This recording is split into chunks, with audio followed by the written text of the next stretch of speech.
Hello everyone दोस्तों, मैं अरुण शर्मा। आप देख रहे हैं द सोच। दोस्तों, इस वीडियो में बात करने वाले हैं राज ठाकरे और उद्धव ठाकरे के बारे में, जो दोनों एक ही परिवार से संबंध रखने के बावजूद भी बीजेपी को घेरने में अपनी अपनी पार्टियों को सुतड़ा साफ करवा बैठे। यहां तक कि पार्टियों का सूर्यास्त तक नजर आ रहा है। अगर ये दोनों भाई या दोनों एक परिवार एक साथ रहते तो क्या ये सेफ रहते? दोस्तों, अगर आप चैनल पहली बार है, जुड़ सकते हैं आगामी सभी वीडियो को। दोस्तों, बात करते हैं राज ठाकरे के बारे में, जो कभी बीजेपी के साथ रोल प्ले करते थे, कभी उद्धव ठाकरे के साथ कुछ करना चाहते थे।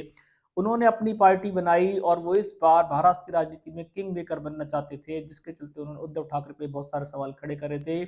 बीजेपी को भी घेरते नजर आ रहे थे, पर जिस तरीके से बीजेपी ने कम बैक किया है, जिस तरीके से बीजेपी की महाराष्ट्र की राजनीति में धमाकेदार वापसी हुई है, जिससे चुनावी गणित गड़बड़ा गया है और राज ठाकरे और उद्धव ठाकरे को जमीन आसमान नजर आ चुके हैं और दोनों की पार्टियों का एक तरीके से थोड़ा साफ होने कगार पे है। दोनों हिंदू तत्व की बात करते थे, दोनों बीजेपी के सहयोगी थे और बीचों बीच बीजेपी से ही उनके 36 के आंकड़े हो गए।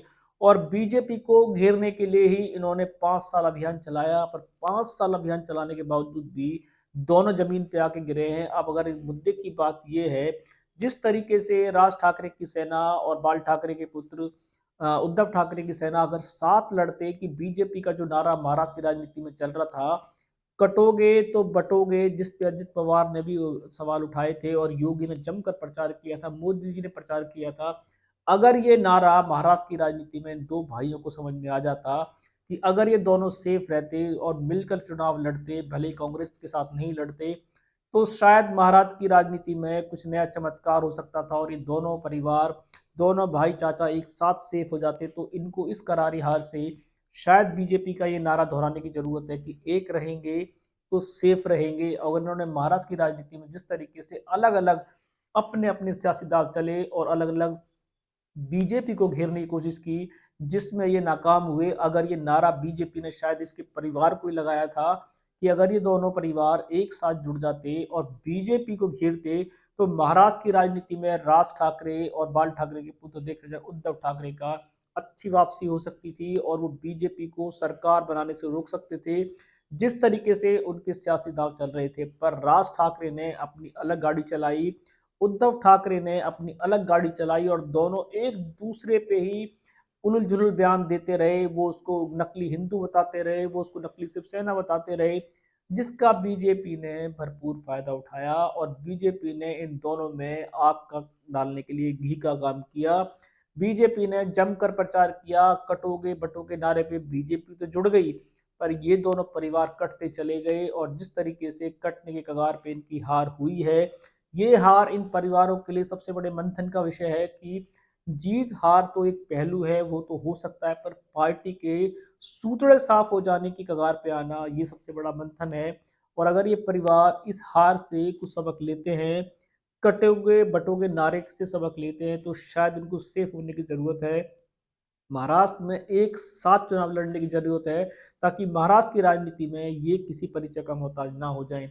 बीजेपी ने इस परिवार की जड़ को हिला के रख दिया है। अगर बीजेपी के हार से और इन दोनों परिवारों ने कोई सबक नहीं लिया, तो ये शायद हमेशा सरकार बनाने में नाकामयाब रहेंगे। बीजेपी का नारा तो बीजेपी के लिए मंगलमय हो गया, कटोगे तो बटोगे, तो शायद बीजेपी ने तो जनता को कटने नहीं दिया।